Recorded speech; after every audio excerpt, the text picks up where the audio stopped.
ಶ್ರೀಗುರುಭ್ಯೋ ನಮಃ. ಹರಿ ಓಂ. ಕೃಷ್ಣಂ ವಂದೇ ಮಂತಪಾಶಧರಂ ದಿವ್ಯಾರ್ಭಕಾಕೃತಿಂ ಶಿಖಾಬಂಧತ್ರಯೋಪೇತಂ ಭೈಷ್ಮೀಮಧ್ವಕರಾರ್ಚಿತಂ. ವಿಷಯ ಗಾಯತ್ರಿ ಧ್ಯಾನ ರೂಪದ ವೈಜ್ಞಾನಿಕ ಚಿಂತನೆ. ಶ್ಲೋಕವನ್ನು ನೋಡೋಣ.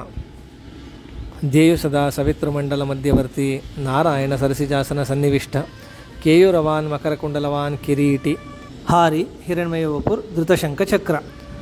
ಸದಾ ಧ್ಯಾನಿಸಬೇಕಾದ ಸರ್ವಕಾಲದಲ್ಲಿಯೂ ಸೂರ್ಯಮಂಡಲದ ಮಧ್ಯವರ್ತಿಯಾದ ನಾರಾಯಣನು ಕಮಲಾಸನದಲ್ಲಿ ಸಮೀಚೀನವಾಗಿ ಕುಳಿತಿರುವವನು.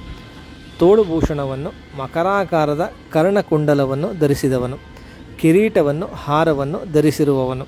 ಚಿನ್ನದ ಬಣ್ಣದವನು. 2 ಕೈಗಳಲ್ಲಿ ಶಂಖ ಮತ್ತು ಚಕ್ರವನ್ನು ಧರಿಸಿರುವವನು. ನಾರಾಯಣ ಅಂದರೆ ನಿಖಿಲ ಪೂರ್ಣ ಗುಣೈಕ ದೇಹಂ. ಗುಣಗಳಿಗೆ ಆಶ್ರಯನಾದವನು ಅಥವಾ ದೋಷಗಳಿಗೆ ಆಶ್ರಯನಲ್ಲದವನು. ಗುಣಪೂರ್ಣನು ಅಥವಾ ದೋಷರಹಿತನು. ನರರು ನೃಗತೌ ತಿಳುವಳಿಕೆ ಉಳ್ಳವರು ಅಥವಾ ಸಾಧಕ ಜೀವರು. ನರದಲ್ಲಿ ಇರುವುದು ನಾರ, ಅದು ಜ್ಞಾನ. ಜ್ಞಾನದಿಂದ ಈಯತೆ ಜ್ಞಾಯತೆ ಇತಿ ನಾರಾಯಣ. ತಿಳುವಳಿಕೆ ಉಳ್ಳವರ ಅಥವಾ ಸಾಧಕರ ಅರಿವಿಗೆ ಗೋಚರನಾಗುವವ ನಾರಾಯಣ. ಹೇಗೆ ಗೋಚರನಾಗ್ತಾನೆ ಅನ್ನೋದಕ್ಕೆ ಕೆಲವು ವಿಶೇಷಣಗಳನ್ನು ಕೊಡ್ತಾರೆ. ಕೇಯೂರವಾನ್ ಮಕರಕುಂಡಲವಾನ್ ಕಿರೀಟಿ ಹಾರಿ ಹಿರಣ್ಮಯವಪು ಶಂಖ ಚಕ್ರ. ಮೊದಲನೇದು ಕೇಯೂರವಾನ್, ತೋಳುಬಂದಿ ಅಥವಾ ತೋಳಿನ ಭೂಷಣ. ಕೇಯೂರವಾನ್ ತೋಳಿನ ಪ್ರಾಮುಖ್ಯತೆಯನ್ನು ತೋರಿಸುತ್ತೆ. ತೋಳು ಶಕ್ತಿ ಅಥವಾ ಬಲದ ಸಂಕೇತ. ಸವಿತೃಮಂಡಲದಲ್ಲಿರುವ ನಾರಾಯಣನ ತೋಳುಭೂಷಣ ಯಾವ ಬಲವನ್ನು ಸೂಚಿಸುತ್ತೆ ನೋಡೋಣ. ಸೂರ್ಯ ಒಂದು ಥರ್ಮೋನ್ಯೂಕ್ಲಿಯರ್ ಫ್ಯೂಷನ್ ರಿಯಾಕ್ಟರ್. ಸೂರ್ಯನಲ್ಲಿ ಹೈಡ್ರೋಜನ್ ಆಟಮ್ಗಳ ಫ್ಯೂಷನ್ ಹೀಲಿಯಂನ ರೂಪಿಸುತ್ತೆ. ಹೈಡ್ರೋಜನ್ನನ್ನು ಹೀಲಿಯಂ ಆಗಿ ಪರಿವರ್ತಿಸುವ ಪ್ರಕ್ರಿಯೆಯಲ್ಲಿ ಅಪಾರ ಪ್ರಮಾಣದ ಎನರ್ಜಿ ರಿಲೀಸ್ ಆಗುತ್ತೆ. ಹೈಡ್ರೋಜನ್ ನ್ಯೂಕ್ಲಿಯಸ್ಗಳು ಪಾಸಿಟಿವ್ಲಿ ಚಾರ್ಜ್ ಆದ ಪ್ರೋಟಾನ್ಗಳಾಗಿವೆ. ಆದ್ದರಿಂದ ಪ್ರೋಟಾನ್ ಸುಲಭವಾಗಿ ಒಗ್ಗೂಡುವುದಿಲ್ಲ, ಏಕೆಂದರೆ ಒಂದೇ ಆವೇಶಗಳು ಒಂದನ್ನೊಂದು ವಿಕರ್ಷಿಸುವಂತೆ, like charges repels each other. ಪ್ರೋಟಾನ್ಗಳ ನಡುವಿನ ಕೂಲುಂಬ್ ವಿಕರ್ಷಣೆಯನ್ನು, ಕೂಲುಂಬ್ ರಿಪಲ್ಷನನ್ನು ನಿವಾರಿಸಿದಾಗ, ಓವರ್ಕಮ್ ಆದಾಗ ಮಾತ್ರ ನ್ಯೂಕ್ಲಿಯರ್ ಫ್ಯೂಷನ್ ಸಾಧ್ಯ. ಇದು ಸಂಭವಿಸಲು ಸೂರ್ಯನ ಕೋರಲ್ಲಿ ಎನರ್ಜಿ ಮತ್ತು ಹೀಟ್ ಗಣನೀಯವಾಗಿ ಸಬ್ಸ್ಟ್ಯಾನ್ಷಿಯಲ್ ಆಗಿ ಹೆಚ್ಚಿರಬೇಕು. ಸೂರ್ಯನಲ್ಲಿ ತಾಪಮಾನ ಇದ್ದರೂ ಪ್ರೋಟಾನ್ಗಳಿಗೆ ಅವುಗಳ ಕೂಲುಂಬ್ ರಿಪಲ್ಷನನ್ನು ನಿವಾರಿಸಲು ಬೇಕಾದ ಶಕ್ತಿಯನ್ನು, ಎನರ್ಜಿಯನ್ನು ಒದಗಿಸುವಷ್ಟು ತಾಪಮಾನ ಇರಲ್ಲ. ಸ್ಟ್ರಾಂಗ್ ನ್ಯೂಕ್ಲಿಯರ್ ಫೋರ್ಸ್ 2 ಪ್ರೋಟಾನ್ಗಳನ್ನು ಒಟ್ಟಿಗೆ ಹಿಡಿದಿರುತ್ತೆ. ಸ್ಟ್ರಾಂಗ್ ನ್ಯೂಕ್ಲಿಯರ್ ಫೋರ್ಸ್ ಕೂಲುಂಬ್ ರಿಪಲ್ಷನ್ಗಿಂತ ಕನಿಷ್ಠ 100 ಪಟ್ಟು ಹೆಚ್ಚು ಶಕ್ತಿಶಾಲಿಯಾಗಿರುತ್ತೆ. ಇದು ಭಗವಂತನ ಶಕ್ತಿಯ ಅಥವಾ ಬಲದ ವಿಶೇಷತೆ. ತೋಳ್ಬಲವನ್ನು ಸೂಚಿಸುವ ಕೇಯೂರವಾನ್ ಅಂದರೆ ಸೂರ್ಯಮಂಡಲದಲ್ಲಿ ಕೂಲುಂಬ್ ರಿಪಲ್ಷನನ್ನು ಓವರ್ಕಮ್ ಮಾಡುವ ಸ್ಟ್ರಾಂಗ್ ನ್ಯೂಕ್ಲಿಯರ್ ಫೋರ್ಸ್ ಅಂತ ಸೂಚಿಸುತ್ತೆ. ಮಕರಕುಂಡಲವಾನ್ ಅರ್ಧಚಕ್ರಾಕಾರದ ಕರ್ಣಭೂಷಣ. ಕರ್ಣಭೂಷಣ ಕಿವಿಯ ಪ್ರಾಮುಖ್ಯತೆಯನ್ನು ತೋರಿಸುತ್ತೆ. ಕಿವಿ ಸಮತೋಲನದ ಸಂಕೇತ. ಕಿವಿಯೊಳಗಿರುವ ವೆಸ್ಟಿಬ್ಯುಲರ್ ಸಿಸ್ಟಮ್ನ ಮಕರಾಕಾರದ ಕಾಲುವೆಗಳಿಂದ, ಸೆಮಿ ಸರ್ಕ್ಯುಲಾರ್ ಕೆನಾಲ್ಸ್ನಿಂದ ದೇಹದ ಬ್ಯಾಲೆನ್ಸ್ ಮತ್ತು ಈಕ್ವಿಲಿಬ್ರಿಯಂ ಮೇಂಟೈನ್ ಆಗುತ್ತೆ. ಅದು ನಮ್ಮ ಕಿವಿಯ ಹೊರಗೆ ಮತ್ತು ಒಳಗೆ 2 ಬದಿಗಳಲ್ಲಿನ ಏರ್ ಪ್ರೆಷರನ್ನು ಬ್ಯಾಲೆನ್ಸ್ ಮಾಡುತ್ತಾ ದೇಹಕ್ಕೆ ಸ್ಥಿರತೆ, ಸ್ಟೆಬಿಲಿಟಿ ಮತ್ತು ಸಮತೋಲನ, ಬ್ಯಾಲೆನ್ಸ್ ಕೊಡುತ್ತೆ. ಸವಿತೃಮಂಡಲದಲ್ಲಿರುವ ನಾರಾಯಣನ ಮಕರಕುಂಡಲಗಳು ಯಾವ ಸಮತೋಲನವನ್ನು ಸೂಚಿಸುತ್ತೆ ನೋಡೋಣ. ಸೂರ್ಯನೊಳಗಿನ ವಿವಿಧ ಪ್ರದೇಶಗಳಲ್ಲಿ ದ್ರವ್ಯರಾಶಿಗಳ, ಮಾಸ್ಗಳ ನಡುವಿನ ಪರಸ್ಪರ ಗುರುತ್ವಾಕರ್ಷಣೆಯ ಆಕರ್ಷಣೆ, ಮ್ಯೂಚುವಲ್ ಗ್ರಾವಿಟೇಷನಲ್ ಅಟ್ರಾಕ್ಷನ್, ಪ್ರಚಂಡ ಶಕ್ತಿಗಳನ್ನು, ಟ್ರೆಮೆಂಡಸ್ ಫೋರ್ಸಸ್ಸನ್ನು ಉತ್ಪಾದಿಸುತ್ತೆ ಮತ್ತು ತನ್ನ ಕೇಂದ್ರದ ಕಡೆ ಟುವರ್ಡ್ಸ್ ಸೆಂಟರ್ ಕುಸಿಯುವಂತೆ, ಕೊಲ್ಯಾಪ್ಸ್ ಆಗುವಂತೆ ಮಾಡುತ್ತೆ. ಅಂದರೆ ಒಳಪದರದ ಒತ್ತಡ, ಇನ್ನರ್ ಲೇಯರ್ ಪ್ರೆಷರನ್ನು ಸಂತುಲನ ಬ್ಯಾಲೆನ್ಸ್ ಮಾಡಲು ಹೊರಪದರಗಳನ್ನು, ಔಟರ್ ಲೇಯರ್ಸನ್ನು, ಒಳಪದರಗಳು ಇನ್ನರ್ ಲೇಯರ್ಸ್ ಕೇಂದ್ರದ ಕಡೆ ಟುವರ್ಡ್ಸ್ ಸೆಂಟರ್ ಆಕರ್ಷಿಸುತ್ತೆ. ಸೂರ್ಯನ ಸ್ವಯಂ ಗುರುತ್ವಾಕರ್ಷಣೆ, ಸೆಲ್ಫ್ ಗ್ರಾವಿಟಿ ಮತ್ತು ತಿರುಳಿನಲ್ಲಿ, ಕೋರಲ್ಲಿ ಫ್ಯೂಷನ್ನಿಂದ ಉಂಟಾಗುವ ಉಷ್ಣ ಒತ್ತಡದ ಥರ್ಮಲ್ ಪ್ರೆಷರ್ನ ನಡುವೆ ಸಾಧಿಸಲಾದ ಹೈಡ್ರೋಸ್ಟ್ಯಾಟಿಕ್ ಸಮತೋಲನ, ಹೈಡ್ರೋಸ್ಟ್ಯಾಟಿಕ್ ಈಕ್ವಿಲಿಬ್ರಿಯಂನಿಂದ ಸೂರ್ಯ ಹಿಗ್ಗದೆ, ಎಕ್ಸ್ಪ್ಯಾಂಡ್ ಆಗದೆ ಅಥವಾ ಕುಗ್ಗದೆ, ಕಾಂಟ್ರ್ಯಾಕ್ಟ್ ಆಗದೆ ಸ್ಥಿರವಾಗಿ ಸ್ಟೇಬಲ್ ಆಗಿ ಇರ್ತಾನೆ. ಮಕರ ಕುಂಡಲ ಅಂದರೆ ಒತ್ತಡಗಳನ್ನು ಸಮತೋಲನಗೊಳಿಸಲು ಭಗವಂತನು ರಚಿಸುವ ಹೈಡ್ರೋಸ್ಟ್ಯಾಟಿಕ್ ಈಕ್ವಿಲಿಬ್ರಿಯಮನ್ನು ಸೂಚಿಸುತ್ತೆ.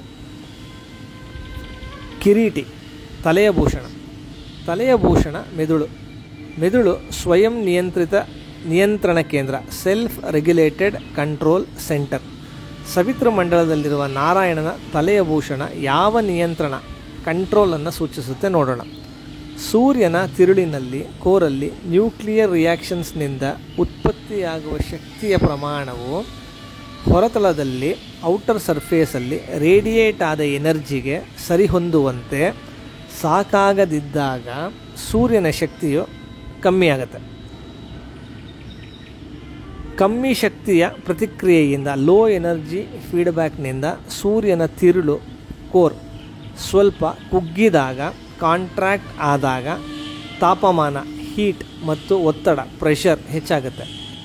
ಪ್ರಕಾಶಮಾನತೆಗೆ, ಲುಮಿನಾಸಿಟಿಗೆ ಅಗತ್ಯವಿರುವ ಎನರ್ಜಿಗೆ ಹೊಂದಿಕೆಯಾಗುವವರೆಗೂ ನ್ಯೂಕ್ಲಿಯರ್ ಎನರ್ಜಿಯ ಉತ್ಪಾದನಾ ದರ, ಪ್ರೊಡಕ್ಷನ್ ರೇಟ್ ಹೆಚ್ಚಾಗುತ್ತೆ. ಅದೇ ರೀತಿ ಸೂರ್ಯನ ತಿರುಳಿನಲ್ಲಿ, ಕೋರಲ್ಲಿ ಶಕ್ತಿ ಹೆಚ್ಚಾಗಿ ಎಕ್ಸಸ್ ಎನರ್ಜಿ ಉತ್ಪತ್ತಿಯಾದಾಗ, ಹೈ ಎನರ್ಜಿ ಫೀಡ್ಬ್ಯಾಕ್ನಿಂದ ಸೂರ್ಯನ ತಿರುಳು, ಕೋರ್ ಹಿಗ್ಗಿದಾಗ, ಎಕ್ಸ್ಪ್ಯಾಂಡ್ ಆದಾಗ ತಾಪಮಾನ, ಹೀಟ್ ಮತ್ತು ಒತ್ತಡ, ಪ್ರೆಷರ್ ಕಮ್ಮಿಯಾಗುತ್ತೆ. ಪ್ರಕಾಶಮಾನತೆಗೆ, ಲುಮಿನಾಸಿಟಿಗೆ ಅಗತ್ಯವಿರುವ ಎನರ್ಜಿಗೆ ಹೊಂದಿಕೆಯಾಗುವವರೆಗೂ ನ್ಯೂಕ್ಲಿಯರ್ ಎನರ್ಜಿ ಪ್ರೊಡಕ್ಷನ್ ರೇಟ್ ಕಡಿಮೆಯಾಗುತ್ತೆ. ಇವೆರಡು ಸೂರ್ಯನು ಸ್ವಯಂ ಗುರುತ್ವಾಕರ್ಷಣ ಶಕ್ತಿ, ಸೆಲ್ಫ್ ಗ್ರಾವಿಟೇಷನಲ್ ಎನರ್ಜಿಯ ಪೂರೈಕೆಯಿಂದ ಮಾತ್ರ ಇದನ್ನು ಮರುಪೂರ್ಣ ಮಾಡಬಹುದು. ಕಿರೀಟ ಅಂದರೆ ಸೂರ್ಯನ ಸ್ವಯಂ ನಿಯಂತ್ರಿತ ನಿಯಂತ್ರಣಕ್ಕೆ ಮೂಲಭೂತವಾಗಿರುವ ಭಗವಂತನ ಶಕ್ತಿ ಅಂತ ಸೂಚಿಸುತ್ತೆ. ಹಾರಿ ಕುತ್ತಿಗೆಯ ಭೂಷಣ. ಕುತ್ತಿಗೆಯ ಭೂಷಣವಾದ ಹಾರ ಮೆದುಳು ಮತ್ತು ದೇಹದ ಸಂವಹನ ಕಾಲುವೆಗಳನ್ನು, ಕಮ್ಯುನಿಕೇಷನ್ ಪಾತ್ವೇಸನ್ನು ಸೂಚಿಸುತ್ತೆ. ಕುತ್ತಿಗೆಯಲ್ಲಿರುವ ಬ್ರೈನ್ ಸ್ಟೆಮ್ ಮತ್ತು ಸ್ಪೈನಲ್ ಕಾರ್ಡ್ನ ಕನೆಕ್ಷನ್ ದೇಹದಿಂದ ಮೆದುಳಿಗೆ ಮತ್ತು ಮೆದುಳಿನಿಂದ ದೇಹಕ್ಕೆ ಉಂಟಾಗುವ ಎರಡು ಬಗೆಯ ಸಂವಹನಗಳನ್ನು, ಬೈ ಡೈರೆಕ್ಷನಲ್ ಕಮ್ಯುನಿಕೇಷನ್ನನ್ನು ನಿಯಂತ್ರಿಸುತ್ತೆ, ರೆಗ್ಯುಲೇಟ್ ಮಾಡುತ್ತೆ. ಸವಿತೃ ಮಂಡಲದಲ್ಲಿರುವ ನಾರಾಯಣನ ಹಾರ ಯಾವ ಸಂವಹನ ಕಾಲುವೆಗಳನ್ನು, ಕಮ್ಯುನಿಕೇಷನ್ ಪಾತ್ವೇಸನ್ನು ಸೂಚಿಸುತ್ತೆ ನೋಡೋಣ. ಸೂರ್ಯನಲ್ಲಿ ಶಕ್ತಿ ನಿಯಂತ್ರಣಕ್ಕೆ, ಎನರ್ಜಿ ರೆಗ್ಯುಲೇಷನ್ಗೆ ಎರಡು ಬಗೆಯ ಸಂವಹನ, ಕಮ್ಯುನಿಕೇಷನ್ ಆಗುತ್ತೆ. ತಿರುಳಿನಿಂದ, ಕೋರಿಂದ ಹೊರತಲಕ್ಕೆ, ಔಟರ್ ಸರ್ಫೇಸ್ಗೆ, ಮತ್ತು ಹೊರತಲದಿಂದ, ಔಟರ್ ಸರ್ಫೇಸ್ನಿಂದ ತಿರುಳಿಗೆ, ಕೋರ್ಗೆ. ಸೂರ್ಯನ ಬೇರೆ ಬೇರೆ ವಲಯಗಳು, ಝೋನ್ಗಳು ಬೇರೆ ಬೇರೆ ವೇಗದಲ್ಲಿ ತಿರುಗುತ್ತೆ. ಫೋಟಾನ್ಗಳ ಆ್ಯಂಗ್ಯುಲರ್ ಮೂಮೆಂಟಮ್ ಅನ್ನು ಚಲಿಸುವ ಪ್ಲಾಸ್ಮಾ ಪಡ್ಕೊಂಡಾಗ ಅದು ಮೈಲ್ಡ್ ಬ್ರೇಕಿಂಗ್ ಫೋರ್ಸ್ ಆಗಿ ಕೆಲಸ ಮಾಡುತ್ತೆ. ಈ mild breaking force plasma density ಕಮ್ಮಿ ಇದ್ದಲ್ಲಿ ಹೆಚ್ಚು ಪರಿಣಾಮಕಾರಿಯಾಗಿರುತ್ತೆ. ಪ್ಲಾಸ್ಮಾ ಡೆನ್ಸಿಟಿ ಈಕ್ವೇಟರ್ಗಿಂತ ಪೋಲ್ಸ್ಗಳಲ್ಲಿ ಕಮ್ಮಿ ಇರುವುದರಿಂದ ಈಕ್ವೇಟರ್ ಹತ್ತಿರ ಸೋಲಾರ್ ರೊಟೇಷನ್ ಪೀರಿಯಡ್ ಸುಮಾರು 24ರಿಂದ 25 ದಿನಗಳಾದರೆ ಪೋಲ್ಗಳಲ್ಲಿ ಸುಮಾರು 36 ದಿನಗಳಾಗಿರುತ್ತೆ. ಇದನ್ನು ಡಿಫರೆನ್ಷಿಯಲ್ ರೊಟೇಷನ್ ಎಂದು ಕರೀತಾರೆ. ಕೇಂದ್ರಕ್ಕಿಂತ ತನ್ನ ಹೊರವಲಯಗಳು ಒಂದಕ್ಕಿಂತ ಒಂದು ಸುಮಾರು 10% ಕಮ್ಮಿ ವೇಗದಲ್ಲಿ ಸುತ್ತುತ್ತೆ. ಹೊರಪದರದಿಂದ ಹೆಚ್ಚು ಫೋಟಾನ್ ಬಿಡುಗಡೆ ಆದರೆ ತಿರುಗುವಿಕೆಯ ವೇಗ ಕಮ್ಮಿಯಾಗುತ್ತೆ. ಅದೇ ರೀತಿ ಫೋಟಾನ್ ಬಿಡುಗಡೆ ಕಮ್ಮಿ ಆದರೆ ತಿರುಗುವಿಕೆಯ ವೇಗ ಹೆಚ್ಚುತ್ತೆ. ಸೂರ್ಯನ ಸರ್ಫೇಸಲ್ಲಿ ಬೇಕಾಗಿರುವ ಪ್ರಕಾಶಮಾನತೆಗೆ, ಲುಮಿನಾಸಿಟಿಗೆ ಅನುಗುಣವಾಗಿ ಹೊರಪದರ, ಔಟರ್ ಸರ್ಫೇಸ್ ನಿರ್ದಿಷ್ಟ ವೇಗದಲ್ಲಿ ಸುತ್ತಬೇಕು. ಅದರ ವೇಗವು ನಿರ್ದಿಷ್ಟಕ್ಕಿಂತ ಹೆಚ್ಚಾದರೆ ಪ್ರಕಾಶಮಾನತೆ ಕಮ್ಮಿಯಾದಂತೆ, ಮತ್ತು ಅದರ ವೇಗವು ನಿರ್ದಿಷ್ಟಕ್ಕಿಂತ ಕಮ್ಮಿಯಾದರೆ ಪ್ರಕಾಶಮಾನತೆ ಹೆಚ್ಚಾದಂತೆ. ಔಟರ್ ಸರ್ಫೇಸ್ನಿಂದ ಕೋರ್ ಸಂವಹನದಲ್ಲಿ ಸೂರ್ಯನ ಹೊರವಲಯದ ವೇಗಕ್ಕೆ ಅನುಗುಣವಾಗಿ ಹಿಂದಿನ ವಲಯಗಳ ವೇಗವು ಹೊಂದಿಕೊಳ್ಳುತ್ತೆ, ಮತ್ತು ನಿರ್ದಿಷ್ಟಕ್ಕಿಂತ ಕಮ್ಮಿ ವೇಗದಲ್ಲಿ ತಿರುಗಿದರೆ ಕೋರಲ್ಲಿ ರೇಟ್ ಆಫ್ ನ್ಯೂಕ್ಲಿಯರ್ ಫ್ಯೂಷನ್ ಕಮ್ಮಿಯಾಗುತ್ತೆ. ನಿರ್ದಿಷ್ಟಕ್ಕಿಂತ ಜಾಸ್ತಿ ವೇಗದಲ್ಲಿ ರೇಟ್ ಆಫ್ ನ್ಯೂಕ್ಲಿಯರ್ ಫ್ಯೂಷನ್ ಹೆಚ್ಚುತ್ತೆ. ಕೋರ್ನಿಂದ ಔಟರ್ ಸರ್ಫೇಸ್ ಸಂವಹನದಲ್ಲಿ ಸೂರ್ಯನ ಕೋರಲ್ಲಿ ನಡೆಯುವ ನ್ಯೂಕ್ಲಿಯರ್ ರಿಯಾಕ್ಷನ್ಸ್ ದರದ ಮೇಲೆ ಮುಂದಿನ ಪದರಗಳ ವೇಗವು ಹೊಂದಿಕೊಳ್ಳುತ್ತೆ. ಹಾರ ಅಂದರೆ ಸೂರ್ಯನಲ್ಲಿ ದ್ವಿಮುಖ ಸಂವಹನದ ಬೈಡೈರೆಕ್ಷನಲ್ ಕಮ್ಯುನಿಕೇಷನ್ ಮೂಲಕ ನಡೆಯುವ ಶಕ್ತಿ ನಿಯಂತ್ರಣ ಎನರ್ಜಿ ರೆಗ್ಯುಲೇಷನ್ ಆಗುವುದು ಭಗವಂತನಿಂದ ಅಂತ ಸೂಚಿಸುತ್ತೆ. ಹಿರಣ್ಮಯ ವಪು ಚಿನ್ನದ ಬಣ್ಣ. ಬಣ್ಣ ಬೆಳಕಿನ ವೇವ್ಲೆಂತ್ ಮತ್ತು ಎನರ್ಜಿಯನ್ನು ಸೂಚಿಸುತ್ತೆ. ಸವಿತ್ರ ಮಂಡಲದಲ್ಲಿರುವ ನಾರಾಯಣನ ಚಿನ್ನದ ಬಣ್ಣ ಯಾವ ವೇವ್ಲೆಂತ್ ಮತ್ತು ಎನರ್ಜಿ ಸೂಚಿಸುತ್ತೆ ನೋಡೋಣ. ಸೂರ್ಯನಿಂದ ಹೊರಬರುವ ಎಲೆಕ್ಟ್ರೋಮ್ಯಾಗ್ನೆಟಿಕ್ ರೇಡಿಯೇಷನ್ನ ವ್ಯಾಪ್ತಿಯು 400 to 780 ನ್ಯಾನೋಮೀಟರ್ ವೇವ್ಲೆಂತ್ಗಳ ನಡುವೆ ಸಂಭವಿಸುವುದನ್ನು ಕಣ್ಣಿಗೆ ಕಾಣುವ ಬೆಳಕು ಅಂತಾರೆ. ಆ ಬೆಳಕಿನಲ್ಲಿ 7 ಬಣ್ಣಗಳಿರುತ್ತೆ: violet, indigo, blue, green, yellow, orange ಮತ್ತು ರೆಡ್. ವಿಬ್ಗ್ಯಾರ್ ಎನ್ನುವುದರಲ್ಲಿ ವೈಲೆಟ್ ಬಣ್ಣ 400 ನ್ಯಾನೋಮೀಟರ್ ಆದರೆ ಕೆಂಪು ಬಣ್ಣ 780 ನ್ಯಾನೋಮೀಟರ್ ಆಗಿರುತ್ತೆ. 400 ನ್ಯಾನೋಮೀಟರ್ಗಿಂತ ಕೆಳಗೆ ಅಥವಾ 700 ನ್ಯಾನೋಮೀಟರ್ಗಿಂತ ಮೇಲೆ ಕಣ್ಣಿಗೆ ಕಾಣದ ಶ್ರೇಣಿಗಳು. ಹೊರಸೂಸುವ ಫೋಟಾನ್ಗಳ ಎನರ್ಜಿ ಜಾಸ್ತಿ ಇದ್ದರೆ ವೇವ್ಲೆಂತ್ ಕಮ್ಮಿ ಇರುತ್ತೆ ಮತ್ತು ಎನರ್ಜಿ ಕಮ್ಮಿ ಇದ್ದರೆ ವೇವ್ಲೆಂತ್ ಜಾಸ್ತಿ ಇರುತ್ತೆ. ಗೋಚರವಾಗುವ ಬೆಳಕಿನ ವೇವ್ಲೆಂತ್ 400 ನ್ಯಾನೋಮೀಟರ್ ಮತ್ತು 780 ನ್ಯಾನೋಮೀಟರ್ನ ಆ್ಯಾವ್ರೇಜ್ ತೆಗೆದರೆ 590 ನ್ಯಾನೋಮೀಟರ್ ಆಗುತ್ತೆ. ಅಂದರೆ ಇದು ಜಾಸ್ತಿಯೂ ಅಲ್ಲದ ಕಮ್ಮಿಯೂ ಅಲ್ಲದ ಸೂಕ್ತವಾದ ವೇವ್ಲೆಂತ್. 590 ನ್ಯಾನೋಮೀಟರ್ ವೇವ್ಲೆಂತ್ ಚಿನ್ನದ ಬಣ್ಣ. ಚಿನ್ನದ ಬಣ್ಣದ ವೇವ್ಲೆಂತ್ 590 ನ್ಯಾನೋಮೀಟರ್ ಇದ್ದಾಗ ಫೋಟಾನ್ ಎನರ್ಜಿ 2.1 ಎಲೆಕ್ಟ್ರಾನ್ ವೋಲ್ಟ್ ಇರುತ್ತೆ ಮತ್ತು solar constant value 1360 watt per metre square ಆಗಿರುತ್ತೆ. ಭೂಮಿಯ ವಾತಾವರಣವು ಸೂರ್ಯನಿಂದ 340 watt per metre square energy ಪಡೆಯುತ್ತೆ. ಭೂಮಿಗೆ ಒಳಬರುವ 340 ವ್ಯಾಟ್ ಪರ್ ಮೀಟರ್ ಸ್ಕ್ವೇರ್ ಎನರ್ಜಿಯಲ್ಲಿ 29% ಅಂದರೆ 99 ವ್ಯಾಟ್ ಪರ್ ಮೀಟರ್ ಸ್ಕ್ವೇರ್ ಮರಳಿ ಸ್ಪೇಸ್ಗೆ ರಿಫ್ಲೆಕ್ಟ್ ಆಗುತ್ತೆ. 23% ಅಂದರೆ 78 ವ್ಯಾಟ್ ಪರ್ ಮೀಟರ್ ಸ್ಕ್ವೇರ್ ಭೂಮಿಯ ವಾತಾವರಣ ಹೀರಿಕೊಳ್ಳುತ್ತೆ. 48% ಅಂದರೆ 163 ವ್ಯಾಟ್ ಪರ್ ಮೀಟರ್ ಸ್ಕ್ವೇರ್ ಭೂಮಿಯ ಸರ್ಫೇಸ್ ಅಬ್ಸಾರ್ಬ್ ಮಾಡುತ್ತೆ. ಭೂಮಿಯ ಸರ್ಫೇಸ್ ಹೀರಿಕೊಂಡ 163 ವ್ಯಾಟ್ ಪರ್ ಮೀಟರ್ ಸ್ಕ್ವೇರಲ್ಲಿ ಸುಮಾರು 85 watt per metre square evaporation ಆಗುತ್ತೆ, 17 watt per metre square convection ಅಥವಾ ಕಂಡಕ್ಷನ್ ಆಗುತ್ತೆ ಮತ್ತು 58 watt per metre square thermal radiation ಆಗುತ್ತೆ. ಅಂದರೆ ಭೂಮಿಗೆ ಒಳಬರುವ energy 163 watt per metre square ಮತ್ತು ಹೊರಹೋಗುವ ಎನರ್ಜಿಯು 163 ವ್ಯಾಟ್ ಪರ್ ಮೀಟರ್ ಸ್ಕ್ವೇರ್. ಭೂಮಿಗೆ ಒಳಬರುವ ಮತ್ತು ಹೊರಹೋಗುವ ಎನರ್ಜಿ ಫ್ಲಕ್ಸ್ಗಳು ಬ್ಯಾಲೆನ್ಸಲ್ಲಿ ಇದ್ದಾಗ ಭೂಮಿಯು ರೇಡಿಯೇಟಿವ್ ಈಕ್ವಿಲಿಬ್ರಿಯಂನಲ್ಲಿ ಇರುತ್ತೆ ಮತ್ತು ಕ್ಲೈಮೇಟ್ ಸಿಸ್ಟಮ್ ರಿಲೇಟಿವ್ಲಿ ಸ್ಟೇಬಲ್ ಆಗಿರುತ್ತೆ. ಈಗ ಸೂರ್ಯನಿಂದ ಹೊರಸೂಸುವ ಬಣ್ಣ ಹಸಿರಾದಾಗ ತನ್ನ ವೇವ್ ಲೆಂತ್ 510 ನ್ಯೂಟನ್ ಮೀಟರ್, ಫೋಟಾನ್ಗಳ ಎನರ್ಜಿ 2.4 ಎಲೆಕ್ಟ್ರಾನ್ ವೋಲ್ಟ್ ಇರುತ್ತೆ. ಅಂದರೆ ಫೋಟಾನ್ ಎನರ್ಜಿ 15% ಅಷ್ಟು ಜಾಸ್ತಿ ಆಗುತ್ತೆ ಮತ್ತು ಸೋಲಾರ್ ಕಾನ್ಸ್ಟೆಂಟ್ ವ್ಯಾಲ್ಯೂ ಭೂಮಿಯ ವಾತಾವರಣವು ಸೂರ್ಯನಿಂದ ಪಡೆಯುವ ಎನರ್ಜಿ, ಎವಾಪರೇಷನ್, ಕನ್ವೆಕ್ಷನ್ ಮತ್ತು ನೆಟ್ ಥರ್ಮಲ್ ರೇಡಿಯೇಷನ್ ಎಲ್ಲವೂ ಕನಿಷ್ಠ 15% ಜಾಸ್ತಿ ಆಗುತ್ತೆ. ನೀಲಿ ಬಣ್ಣಕ್ಕೆ 25% ಜಾಸ್ತಿ ಆಗುತ್ತೆ, ವೈಲೆಟ್ ಬಣ್ಣಕ್ಕೆ 45% ಜಾಸ್ತಿ ಆಗುತ್ತೆ. ಅದೇ ಕೆಂಪು ಬಣ್ಣಕ್ಕೆ 25% ಕಮ್ಮಿ ಆಗುತ್ತೆ. ಮೊದಲನೇದಾಗಿ ಭೂಮಿಯ ವಾತಾವರಣ ಹೀರಿಕೊಳ್ಳುವ ಎನರ್ಜಿ ಜಾಸ್ತಿ ಆಗುವುದರಿಂದ ಭೂಮಿಯ ಟೆಂಪ್ರೇಚರ್ ಹೆಚ್ಚುತ್ತೆ. ಎರಡನೆಯದು ಎವಾಪರೇಷನ್ ಹೆಚ್ಚಾದಷ್ಟು ವಾಟರ್ ವೇಪರ್ ಕಾನ್ಸಂಟ್ರೇಷನ್ ಹೆಚ್ಚಾಗುತ್ತೆ. ಅದು ಮತ್ತಷ್ಟು ಭೂಮಿಯಿಂದ ಹೊರಸೂಸುವ ಹೀಟನ್ನು ಸೆರೆ ಹಿಡಿದು ವಾತಾವರಣದ ಟೆಂಪ್ರೇಚರನ್ನು ಹೆಚ್ಚಿಸುತ್ತೆ. ಇದರಿಂದ ಇನ್ನಷ್ಟು ವೇಪರ್ ಕಾನ್ಸಂಟ್ರೇಷನ್ ಹೆಚ್ಚುತ್ತಾ ಭೂಮಿಯ ಟೆಂಪ್ರೇಚರ್ ಏರುತ್ತಲೇ ಇರುತ್ತೆ ಮತ್ತು ಭೂಮಿಯು ರೇಡಿಯೇಟಿವ್ ಈಕ್ವಿಲಿಬ್ರಿಯಂನಿಂದ ಹೊರಬರುತ್ತೆ. ಭೂಮಿಯು ಹಿಂದಿರುಗಿಸುವುದಕ್ಕಿಂತ ಹೆಚ್ಚಿನ ಎನರ್ಜಿ ಪಡೆದಾಗ ಗ್ಲೋಬಲ್ ಹೀಟಿಂಗ್ ಸಂಭವಿಸುತ್ತೆ ಮತ್ತು ಒಳಬರುವ ಎನರ್ಜಿಗಿಂತ ಹೊರಹೋಗುವ ಎನರ್ಜಿ ಹೆಚ್ಚಾದಾಗ ಗ್ಲೋಬಲ್ ಕೂಲಿಂಗ್ ಆಗುತ್ತೆ. ಒಂದು ಅಧ್ಯಯನದ ಪ್ರಕಾರ ಸೂರ್ಯನ ಶಕ್ತಿ 10% ಹೆಚ್ಚು ಬಿಡುಗಡೆ ಆದರೆ ಭೂಮಿಯ ಹೀಟ್ ಹೆಚ್ಚುತ್ತಾ ಎಲ್ಲವೂ ಒಣಗಿ ಹೋಗಬಹುದು, ಡ್ರೈ ಅಪ್ ಆಗಬಹುದು, ಅಥವಾ 10% ಇಳಿಕೆಯಾದಾಗ ಇಡೀ ಪ್ಲಾನೆಟ್ ಫ್ರೀಸ್ ಆಗಬಹುದು. ಹಿರಣ್ಮಯ ವಪು ಅಂದರೆ ಸೂರ್ಯನಿಂದ ಹೊರಸೂಸುವ ಗೋಚರವಾದ ಬೆಳಕಿನ ಎನರ್ಜಿಯನ್ನು ಸೂಕ್ತ ಪ್ರಮಾಣದಲ್ಲಿ ನಿಯಂತ್ರಣ ಮಾಡುವವನು ಭಗವಂತ ಅಂತ ಸೂಚಿಸುತ್ತೆ. ಶಂಖ. ಶಂಖ ಅಂದರೆ ರೂಪಾಂತರದ ಸಂಕೇತ. ಶಂಖ ಗಾಳಿ ಶಕ್ತಿಯನ್ನು ಶಬ್ದಶಕ್ತಿಯಾಗಿ ರೂಪಾಂತರಿಸುತ್ತೆ. ಸವಿತ್ರ ಮಂಡಲದಲ್ಲಿರುವ ನಾರಾಯಣನ ಶಂಖವು ಯಾವ ರೂಪಾಂತರವನ್ನು ಸೂಚಿಸುತ್ತೆ ನೋಡೋಣ. ಸೂರ್ಯನಲ್ಲಿ ಹೈಡ್ರೋಜನ್ ಫ್ಯೂಷನ್ ನಡೆಯುತ್ತೆ ಮತ್ತು 4 ಹೈಡ್ರೋಜನ್ ಆಟಮ್ನಿಂದ 1 ಹೀಲಿಯಂ ಆಟಮ್ ರೂಪಾಂತರಗೊಳ್ಳುತ್ತೆ. ಒಟ್ಟಾದ ಹೈಡ್ರೋಜನ್ ಮಾಸ್ಗಿಂತ ರೂಪಾಂತರಗೊಂಡ ಹೀಲಿಯಂ ಮಾಸ್ 0.7% ಅಷ್ಟು ಕಮ್ಮಿ ಇರುತ್ತೆ. ಆ ವ್ಯತ್ಯಾಸದಿಂದಲೇ ಎನರ್ಜಿ ಬಿಡುಗಡೆ ಆಗುತ್ತೆ.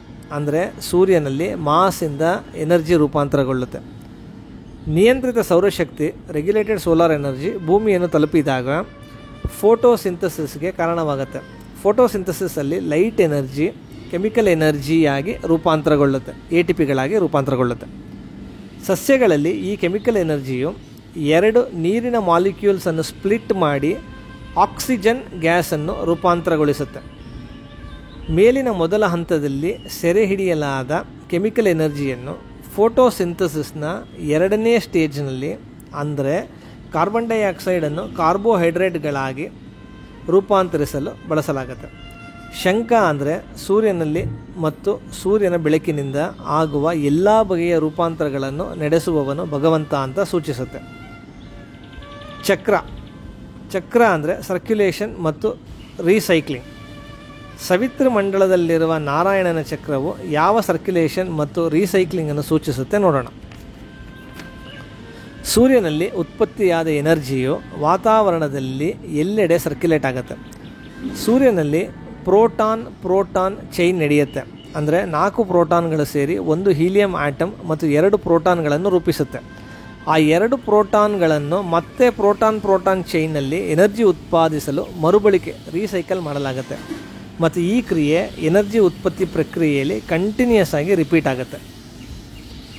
ಉತ್ಪತ್ತಿಯಾದ ಎನರ್ಜಿ ಎಲ್ಲೆಡೆ ಸರ್ಕ್ಯುಲೇಟ್ ಆಗಿ ಸಸ್ಯಗಳಲ್ಲಿ ಫೋಟೋಸಿಂಥಸಿಸ್ ಸಂಭವಿಸುತ್ತಾ ಕಾರ್ಬೋಹೈಡ್ರೇಟ್ಸ್, ಫ್ಯಾಟ್ ಮತ್ತು ಪ್ರೋಟೀನ್ ಉತ್ಪಾದಿಸಲಾಗುತ್ತೆ. ಭೂಮಿಯ ಮೇಲಿನ ಎಲ್ಲ ಜೀವಿಗಳು ತಮ್ಮ ಶಕ್ತಿಯನ್ನು ಪಡೆಯಲು ಕಾರ್ಬೋಹೈಡ್ರೇಟ್ಸ್, ಫ್ಯಾಟ್ ಮತ್ತು ಪ್ರೋಟೀನ್ಗಳ ಮೇಲೆ ಅವಲಂಬಿಸಿದೆ. ಫೋಟೋಸಿಂಥಸಿಸಲ್ಲಿ ಉತ್ಪತ್ತಿಯಾದ ಆಕ್ಸಿಜನ್ ಮತ್ತು ಕಾರ್ಬೋಹೈಡ್ರೇಟ್ಗಳು ನಮ್ಮ ದೇಹವನ್ನು ಪ್ರವೇಶಿಸಿದಾಗ ಅದು ರಕ್ತವನ್ನು ಸೇರುತ್ತೆ ಮತ್ತು ಅಲ್ಲಿಂದ ದೇಹಾದ್ಯಂತ ಸರ್ಕ್ಯುಲೇಟ್ ಆಗುತ್ತೆ. ಚಕ್ರ ಅಂದರೆ ಸೂರ್ಯನಲ್ಲಿ ಮತ್ತು ಸೂರ್ಯನ ಬೆಳಕಿನಿಂದ ಆಗುವ ಎಲ್ಲ ಪರಿಚಲನೆ, ಸರ್ಕ್ಯುಲೇಷನ್ ಮತ್ತು ಮರುಬಳಕೆ ರೀಸೈಕ್ಲಿಂಗನ್ನು ನಡೆಸುವವನು ಭಗವಂತ ಅಂತ ಸೂಚಿಸುತ್ತೆ.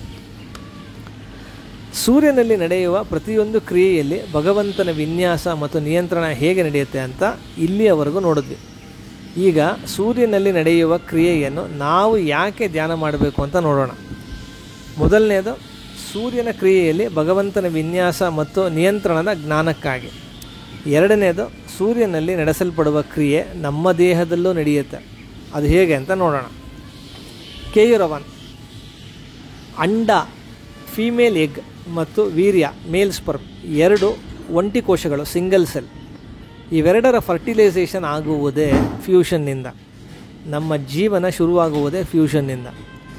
ಬಹುಕೋಶೀಯ ಜೀವಗಳ ಮಲ್ಟಿಸೆಲ್ಯುಲರ್ ಆರ್ಗ್ಯಾನಿಸಮ್ಸ್ ಬೆಳವಣಿಗೆಗೆ ಸೆಲ್ ಫ್ಯೂಷನ್ ಅತ್ಯಗತ್ಯ ಮತ್ತು ವಿವಿಧ ಕೋಶಗಳ ವಿಧಗಳು ಮತ್ತು ಟಿಶ್ಯೂಗಳ ಫಾರ್ಮೇಷನ್ನಲ್ಲಿ ಫ್ಯೂಷನ್ ಪ್ರಮುಖ ಪಾತ್ರ ವಹಿಸುತ್ತೆ. ಸೆಲ್ ಮೆಚುರೇಷನ್ನಲ್ಲಿ ಫ್ಯೂಷನ್ ಒಂದು ಅಗತ್ಯ ಘಟನೆ ಮತ್ತು ಇದರಿಂದಾಗಿ ಅವು ಬೆಳವಣಿಗೆಯುದ್ದಕ್ಕೂ ತಮ್ಮ ನಿರ್ದಿಷ್ಟ ಕಾರ್ಯವನ್ನು ನಿರ್ವಹಿಸುತ್ತೆ. ಫ್ಯೂಷನ್ನನ್ನು ತಡೆಯುವ ಕಾರ್ಯವಿಧಾನವನ್ನು ನಿವಾರಿಸಲು ಜೀವಕೋಶಗಳಿಗೆ ಫ್ಯೂಷನ್ ಕಾಂಪಿಟೆನ್ಸ್ ಬೇಕು. ಆ ಫ್ಯೂಷನ್ ಕಾಂಪಿಟೆನ್ಸ್ ಭಗವಂತನ ಶಕ್ತಿ ಅಥವಾ ಬಲದಿಂದ ನಡೆಯುತ್ತೆ. ಅದನ್ನೇ ಕೇಯುರವಾನ್ ಸೂಚಿಸುತ್ತೆ. ಮಕರಕುಂಡಲ, ಜೀವಂತ ಕೋಶಗಳು ಮಾಲಿಕ್ಯುಲರ್ ಮೋಟರ್ಸ್ ಮತ್ತು ಇನ್ಸಮ್ಯಾಟಿಕ್ ಪ್ರೋಸೆಸ್ಗಳ ಆಕ್ಟಿವಿಟಿಯಿಂದ ಸಂತುಲನ ಈಕ್ವಿಲಿಬ್ರಿಯಂ ತಪ್ಪುತ್ತೆ. ಈ ಪ್ರಕ್ರಿಯೆಯು ಸದಾ ಅಸ್ತಿತ್ವದಲ್ಲಿರುವ ಥರ್ಮಲ್ ಅಜಿಟೇಷನ್ನಿಂದ ಅಂತರ್ಕೋಶೀಯ ಇಂಟ್ರಾಸೆಲ್ಯುಲರ್ ಸೈಟೋಪ್ಲಾಸಮ್ ಏರಿಳಿತಗಳಿಗೆ ಫ್ಲಕ್ಚುಯೇಷನ್ಸ್ಗಳಿಗೆ ಕಾರಣವಾಗುತ್ತೆ.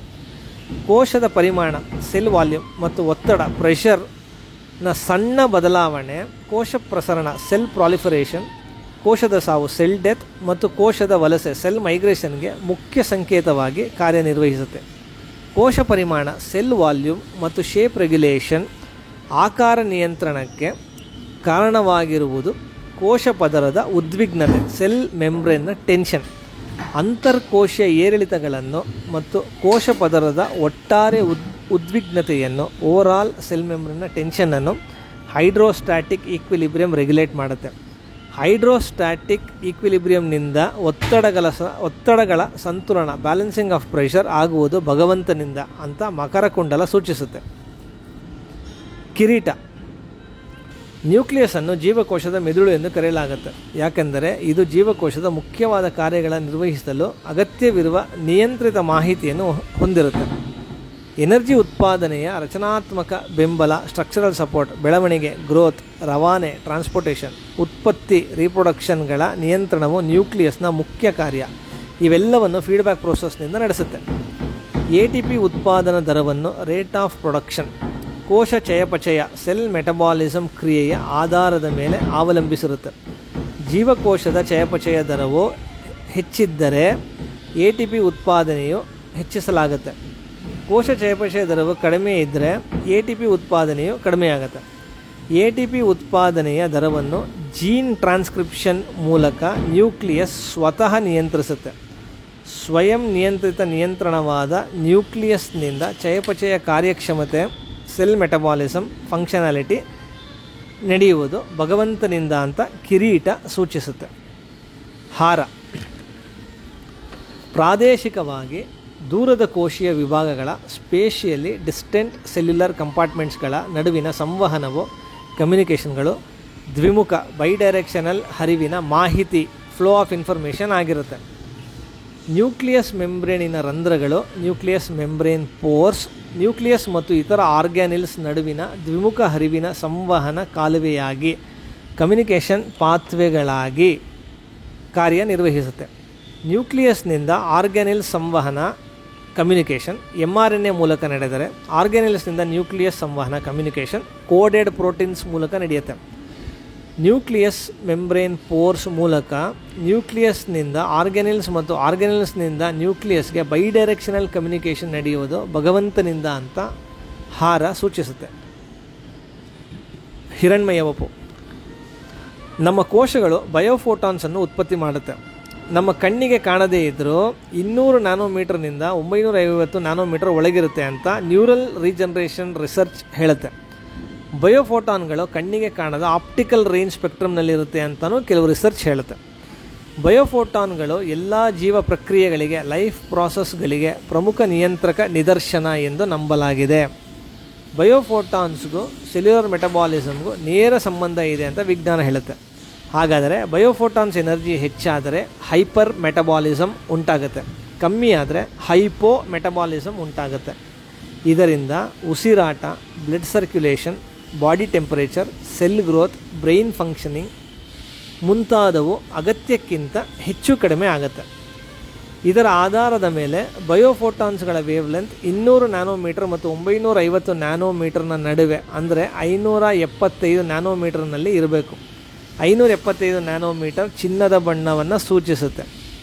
ಇದು ಹೊರಕಣ್ಣಿಗೆ ಕಾಣದೇ ಇದ್ದರೂ ಸೆನ್ಸಿಟಿವ್ ಮೆಷರಿಂಗ್ ಇನ್ಸ್ಟ್ರೂಮೆಂಟಿಗೆ ಕಾಣುತ್ತೆ ಅಂತ ವಿಜ್ಞಾನ ಹೇಳುತ್ತೆ.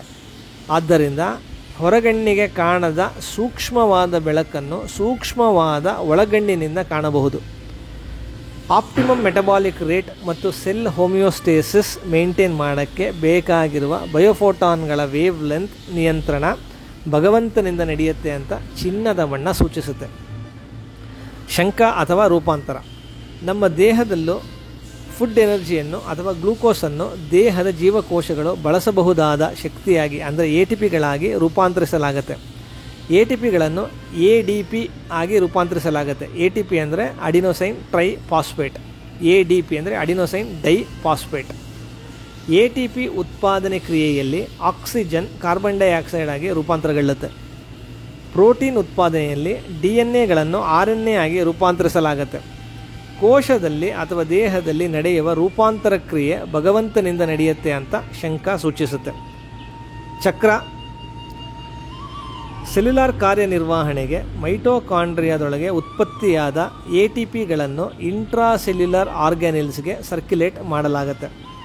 ATP ಉತ್ಪಾದನೆಯ ಹಂತದಲ್ಲಿ ಉತ್ಪಾದಿಸಲಾದ ATPಗಳನ್ನು ಮತ್ತು NADH, FADHಗಳನ್ನು ಮರುಬಳಸಿಕೊಂಡು ಇನ್ನಷ್ಟು ಹೆಚ್ಚಿನ ಸಂಖ್ಯೆಯಲ್ಲಿ, ಅಂದರೆ ಒಂದು ಗ್ಲೂಕೋಸ್ ಮಾಲಿಕ್ಯೂಲ್ಗೆ ಸುಮಾರು 36 ATP ಮಾಲಿಕ್ಯೂಲ್ಸ್ಗಳನ್ನು ಉತ್ಪಾದನೆ ಮಾಡಲಾಗುತ್ತೆ. ಎನರ್ಜಿ ಮಾಲಿಕ್ಯೂಲ್ಸ್ ಆದ ATP ಸರ್ಕ್ಯುಲೇಷನ್ನಿಂದ ಪ್ರೋಟೀನ್ಸ್ ಉತ್ಪಾದಿಸಲಾಗುತ್ತೆ. ಹೆಚ್ಚಾದ ಅಥವಾ ಬಳಸಲಾಗದ ಪ್ರೋಟೀನ್ಗಳನ್ನು ಮರುಬಳಸಿಕೊಂಡು ಶಕ್ತಿ ಸಂರಕ್ಷಣೆ, ಎನರ್ಜಿ ಕನ್ಸರ್ವ್ ಮಾಡಲಾಗುತ್ತೆ. ಕೋಶದಲ್ಲಿ ಮರುಬಳಕೆ, ರೀಸೈಕ್ಲಿಂಗ್ ಅಥವಾ ಪ್ರಸರಣ, ಸರ್ಕ್ಯುಲೇಷನ್ ಪ್ರಕ್ರಿಯೆ ಭಗವಂತನಿಂದ ನಡೆಯುತ್ತೆ ಅಂತ ಚಕ್ರ ಸೂಚಿಸುತ್ತೆ. ಭಗವಂತನ ಆಭರಣಗಳು ಮತ್ತು ಆಯುಧಗಳು ಅವನ ಗುಣಗಳು, ಅದರಿಂದ ನಡೆಯುವ ಕ್ರಿಯೆ ಅವನ ಗುಣಕ್ರಿಯೆಗಳು. ಇದನ್ನರಿತು ಮನಸ್ಸಿನಲ್ಲಿ ಧ್ಯಾನ ರೂಪವನ್ನು ಹೊತ್ತು ಮಾಡುವ ಜಪದಿಂದ ಸರಿಯಾದ ಮತ್ತು ಸೂಕ್ತವಾದ ಸ್ಟಿಮ್ಯುಲಸ್ ಬಿಡುಗಡೆ ಮಾಡಿ ಸೆಲ್ಯುಲಾರ್ ಫಂಕ್ಷನ್ಸ್ ಮತ್ತು ಲೈಫ್ ಪ್ರೋಸೆಸ್ಸನ್ನು ರೆಗ್ಯುಲೇಟ್ ಮಾಡಬಹುದು. ಆದ್ದರಿಂದ ಧ್ಯಾನ ರೂಪಕ್ಕೆ ಇಷ್ಟು ಮಹತ್ವ. ನರಸಿಂಹ ಪುರಾಣದ ಈ ಅದ್ಭುತ ವಿಷಯವು ನಮಗೆ ಸೂರ್ಯನ ಕ್ರಿಯಾಶೀಲತೆ ಮತ್ತು ಕೋಶಕ್ರಿಯೆಯ ವಿಜ್ಞಾನವನ್ನಷ್ಟೇ ಅಲ್ಲದೆ ಅದರ ಹಿಂದಿರುವ ಮೂಲಶಕ್ತಿಯನ್ನು ತಿಳಿಸುತ್ತೆ. ಶ್ರೀ ವೇದವ್ಯಾಸರ ಕೃತಿಗಳು ಇಡೀ ವಿಜ್ಞಾನ ಸಮುದಾಯಕ್ಕೆ ಉಲ್ಲೇಖಗಳಾಗಿ, ಸಿಟೇಷನ್ಸ್ಗಳಾಗಿ ನಿಲ್ಲುತ್ತೆ. ಆದರೆ ಅದು ನಮಗೆ ಅರ್ಥ ಆಗಬೇಕಷ್ಟೆ. ಪುರಾಣಗಳ ಮಹತ್ವವನ್ನು ತಿಳಿಸಿಕೊಟ್ಟ ವೈಜ್ಞಾನಿಕ ಶಾಸ್ತ್ರಜ್ಞರಾದ ಶ್ರೀ ಮಧ್ವಾಚಾರ್ಯರಿಗೆ ಮತ್ತು ಮಧ್ವಂತರ್ಗದ ಶ್ರೀ ಕೃಷ್ಣ ಪರಮಾತ್ಮನಿಗೆ ಪ್ರಣಾಮಗಳನ್ನು ಸಲ್ಲಿಸುತ್ತಾ, ನಮ್ಮೊಳಗೆ ಮತ್ತು ಹೊರಗಿರುವ ದೈವಿಕ ವಿನ್ಯಾಸವನ್ನು ಹೆಚ್ಚಿನ ಪ್ರಮಾಣದಲ್ಲಿ ಕಲಿತು ಅರ್ಥೈಸಲು ಜ್ಞಾನ ಮತ್ತು ಭಕ್ತಿಯನ್ನು ಬೇಡುತ್ತಾ ಈ ಮಾತುಗಳನ್ನು ಮುಗಿಸ್ತೀನಿ. ಕೃಷ್ಣಾರ್ಪಣಮಸ್ತು. ಕೃಷ್ಣಂ ವಂದೇ ಜಗದ್ಗುರುಂ.